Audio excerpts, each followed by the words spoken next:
cracking, everybody? Welcome back to the channel. New video. Today's video is different. I've never done a video like this. Probably won't do another one, but for those of you guys that have been following me for a while, you remember I used to do videos now and then with another content creator. We'd go out and do food reviews, mukbangs, right? And I used to call him Fig. We used to call him Fig because his channel was The Fat Irish Guy, right? That was the name of his YouTube channel. I've met his wife. I've met his kids, his father, before his father unfortunately passed away. Life happens, and, we haven't really seen each other in years, right? But behind the scenes, there was something happening going on, and I want to talk about that. For those of you that remember Fig, remember Food and Fallons. Food and Fallons actually was the name of the channel. What am I saying? The name of the channel was Food and Fallons, but he called himself the FIG, right? There's a new movie out about his life story. You can find it on Tubi. It was on Amazon. It's now on Tubi. And for those of you that used to watch his content, that watched our content, go on over there to Tubi and check it out. The name of the movie is I Am Bone. And I'm going to put it up on the screen. It's going to be on the thumbnail. And it's an interesting story. Fig used to go by the name, or goes by the name on the streets. He's not really in the streets no more. He's a family man, right? But he went by the name Bone. Prior to that, he was Sean. When he was a kid, Sean was a basketball prodigy out there in Santa Monica, California.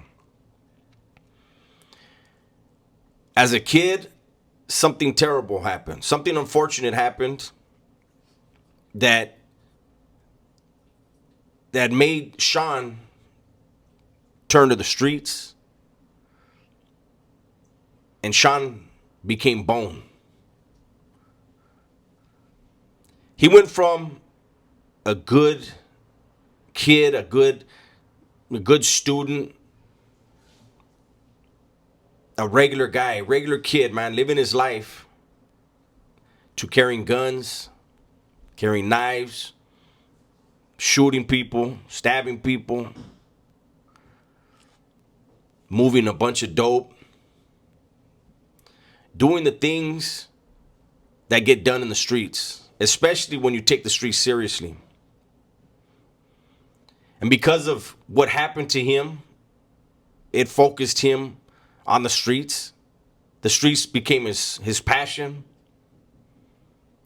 which led to incarceration. Obviously, there's no success story in the streets. He did time in the feds, met a lot of different people, got out, and I don't want to give away too much of the movie. I want you guys to go ahead and check it out. Share it with other people, man. I think it's the kind of movie that it shows how something can happen traumatic in our pre-adolescence that dictates what we do. Some of us for the rest of our lives. If we're lucky, for the next 20, 30 years, and then we figure it out. The thing is, the trauma that we experience, for the most of us that do get involved in criminality and gangbanging, dope dealing, whatever it is, the trauma that occurred to us in our pre-adolescence, it's that trauma, that time, that mindset that will control us when we're 20, 30, 40 years old. The pain and the trauma of that 10-year-old or 11-year-old, whatever age you were when you experienced that trauma, those emotions, those feelings are actually what dictate how you react to people. decades later. There are people who are going through this type of stuff today. More will go through it tomorrow, and so on and so forth. And so again, I encourage people to go and watch the movie. It's called I Am Bone. He didn't ask me to make this video. I saw that the video was out, the movie's out. He's the director. Of course, he had help, but he got a director credit. Another notch in his belt, right?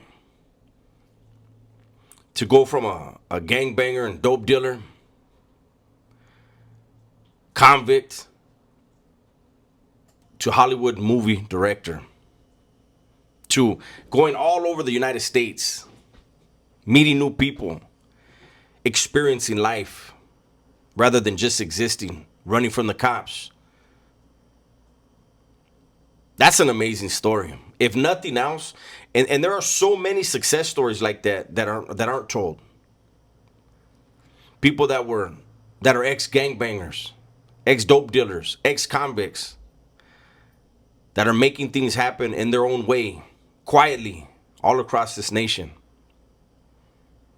Hopefully this movie will open up the door to more people being able to tell their stories. Their stories won't all be the same, and that's what's unique. The problem is, a good guy's story doesn't really sell. It's always the drama, right? And I get it, because there's so much negativity in the world. There's so many bad things going on that sometimes people will just want to see that someone else is doing worse than them. And that's a sad thing. We need to encourage people to do better. We need to support when people do good things. Yeah, it's expected to do the right thing. But it's also overlooked when the right thing's done. I'm going to go ahead and keep this brief. I don't want to be talking in circles. But I really hope that whoever sees this video goes on over to Tubi. It's free. The movie's free. Check it out. My dog's crying because I'm not petting her. People are asking me earlier, is your dog okay? It's a puppy. She wants me to pet her and play with her. And what a blessing that is, right? From a life sentence to a crying ass English bulldog. But like I was saying, check out the movie, man, and encourage other people to watch it. Let's get a buzz around this type of movie, because when that happens, more of these types of movies can be produced. I think it's important. I think redemption is important to be acknowledged. A lot of us did bad things to people, and we all regret it. I think all of us out here, we regret it. There are people behind the walls that, they've lost all hope, but that's a small number of convicts that are like that. That's my video for today. Hopefully you guys enjoyed it. Everybody, please be safe, be smart, and tell the ones you love that you love them, man. I'm out of here.